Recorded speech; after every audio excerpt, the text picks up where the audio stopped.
Alrighty, good morning everybody. It is Monday, December 11th, 2023. We're coming into contract rollover week right now. We do have, let me get my market analyzer here. We actually do have a lot more volume going on right now on the new March 2024 contract. But we're going to go ahead and trade today on December.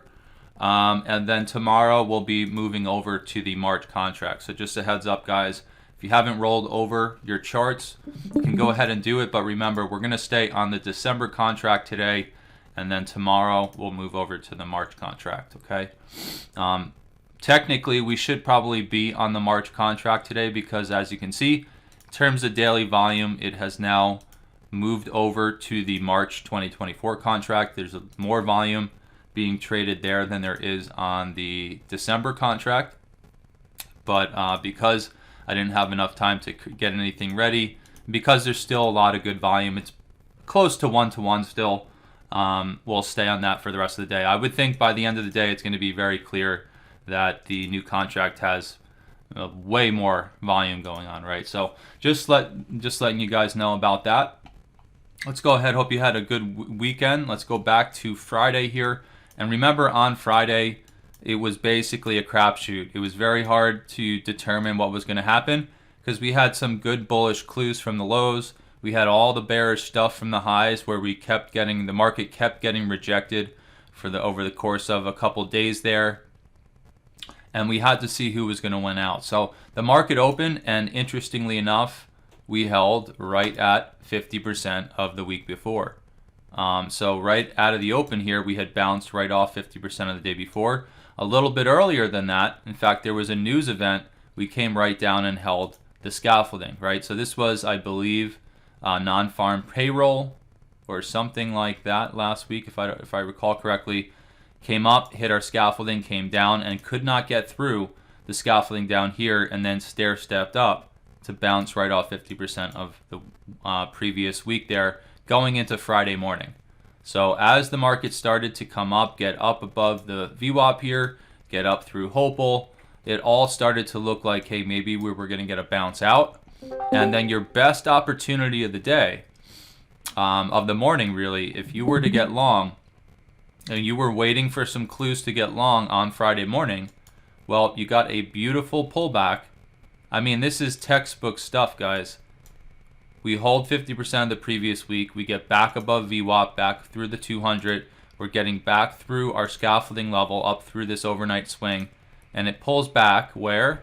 Right to the Hopel, the 200, and the close of the day before.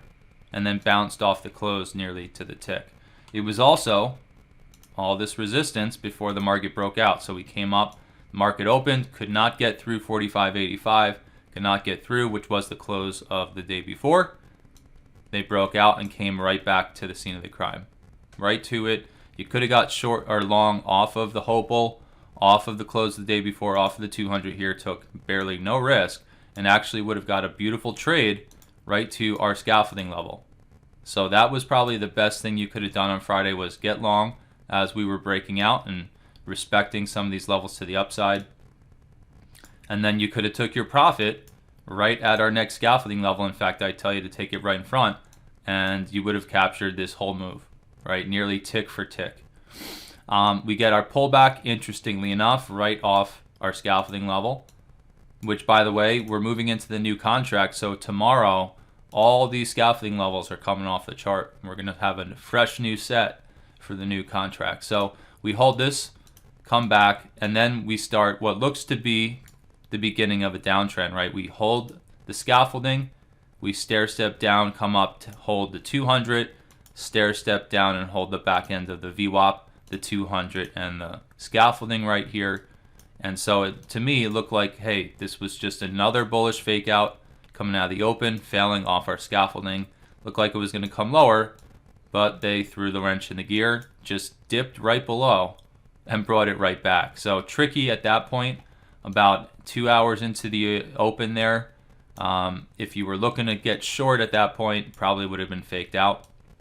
And then they brought it back up and started to, in fact, ride the 200. Fortunately, did not come to it. It bounced 1 or 2 ticks in front, but rode the 200 all the way back up. And then what do you know? the high of the day was essentially our scaffolding 09. They did kind of peter out right around there, pop to a new high for the week by just a couple of points there, and then fail out coming into the weekend, right? So this was the last couple minutes on Friday afternoon, and we closed just about right where our scaffolding is, right? So market open here yesterday, Sunday, Globex. They popped it up and tried to get through the high of Friday. And interestingly enough, not enough steam to get through last night. And now we're in this pullback. As you can see, some decent holds off the back end of these levels as it stair-stepped down. In fact, the whole thing was a stair-step right off our roadmap levels. High the day before, scaffolding. Now we're holding Hopeful, or at least it tried to hold Hopeful, and now it's testing the close, right? So we're kind of coiling up here coming into the open right now, and that's basically the review for Friday coming into Sunday's Globex session.